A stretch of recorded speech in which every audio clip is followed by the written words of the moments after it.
Rốt tại địa. Rốt tại đeo. Bỏ hùa. Cái tụi mình nhổ mong là rốt đĩa, rốt tàn rốt điên rốt đi. Có sao? Chỉ sao? Một sai chuột có sao nào?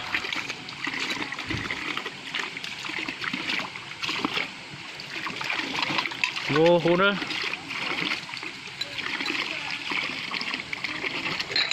Có tí tan rốt rồi. Từ từ à? Nhớ được. Cái hào lô. À, con rùa nướng chết. Bây giờ con rùa hết chả? Con rùa nướng dầu. À, nướng lon nướng dầu chứ. À, có mấy con rùa. Ồ, như này. Có sang cha. Chỉ xa. Ồ, cái chân thành của nó mê là rất chân ruột tại địa. Có bó lá miệng. Có bao. Có cái khé rồi. Chỉ bao. Nhưng mà có sao mỏ nhau. Chỉ xa. Ngôi chàng.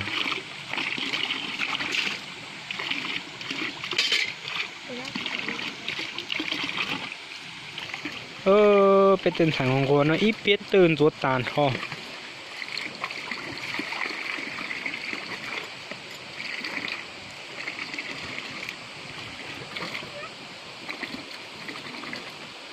Đồ hú nữa. Nó sâu rồi. Hả?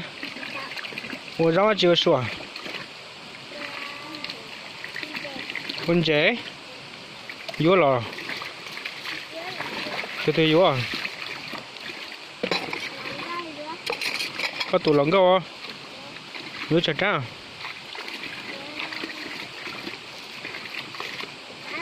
Chỉ bao. Con chế nó chưa?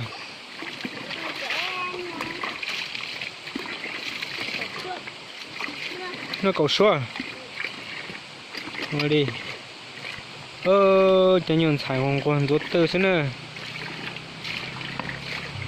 Đi nó rồi tả luôn. Là hoàng quần rốt tư cả đi nữa. Quần trẻ ô. Chết ra.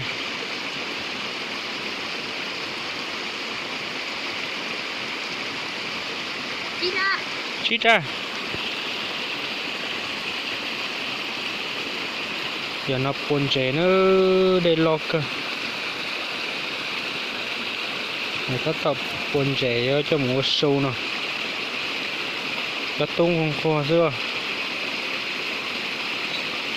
Thì nó cụ thay nó phải sẽ được sai. Ơi mà anh chỉ có chỉ tao nó là